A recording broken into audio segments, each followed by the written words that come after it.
Welcome back. Time to take a look at accounting and bookkeeping. Sareka DiOrio currently leads the financial management and bookkeeping service areas for Mission Management. She's also CFO of Indiana Youth Services Association and has provided contract CFO services for various nonprofit organizations around the region. We talked to her about whether outsourcing some of your company's accounting needs can be big for you, especially for a nonprofit. This is Business, Equity, and Opportunities. Accounting and bookkeeping. So one of my other roles here is as Executive Director of Mission Management Services. And Mission Management Services is what we call a social venture company. So the purpose of the program is to make money for the home organization, to help offset administrative costs, help develop programs. But Mission Management is really unique in that the model is to provide business services to other not-for-profit organizations. And in that, help them manage their mission as well. Oftentimes, we'll find an executive director working on QuickBooks. Well, that is not an efficient, effective use of their time. So we come in and provide those services to them at a very competitive, actually very reasonable, usually below market rate to help other not-for-profits. And then they are able to focus, that executive director or program director or whoever has been doing that, then is able to focus on driving their own mission forward. People that aren't trained or qualified, not that they can't do the work, not that they're not intelligent enough, but that's not their passion, that's not their training. So then they're spending a lot of extra time getting things done. And they're not necessarily producing reports that help a board see the whole picture.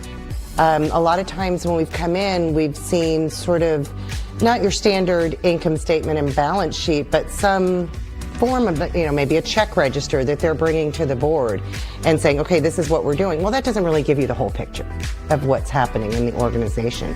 So I find a lot of times reporting can be lacking. Retention of documents, for instance. Nobody knows or probably cares, and why should they, what the retention rules are. We know all that, and we make sure that's done properly.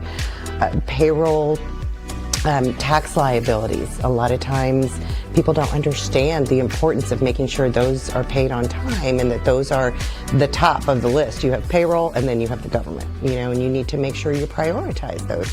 Just things like that, they don't know those things, and they really shouldn't have to know those things. They should have somebody that does that for them. I find, unfortunately, I think, for-profit businesses, they just tend to pay their people a little bit better than we do in the nonprofit sector.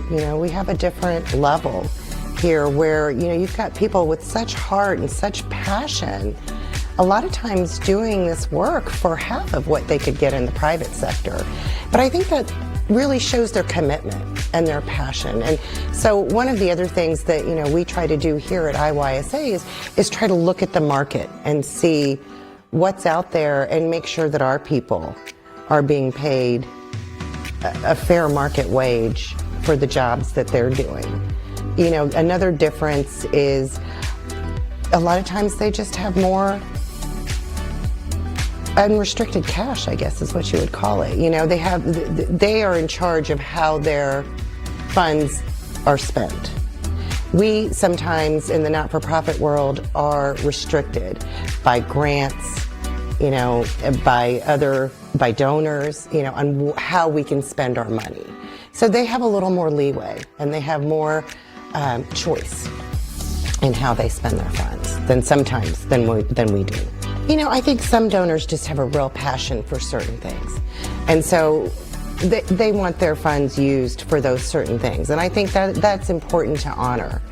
But I think also when we can present the whole picture of what the organization does and say, make the case for letting us choose how those funds are used, then I think that's how we bring donors on board, when they look at our entire organization and not just this piece of it or that piece of it. So if we can tell the story in its entirety, I think we have a much better chance of getting unrestricted funds. I think it's very important that we realize we are spending other people's money to drive this mission. And I think in every possible way, we should be as efficient as we can. And we should be very careful on how we spend our money.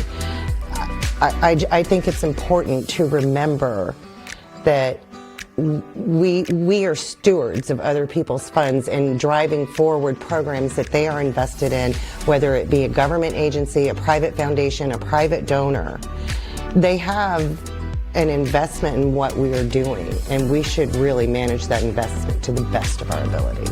Our reach is far. It's across the state.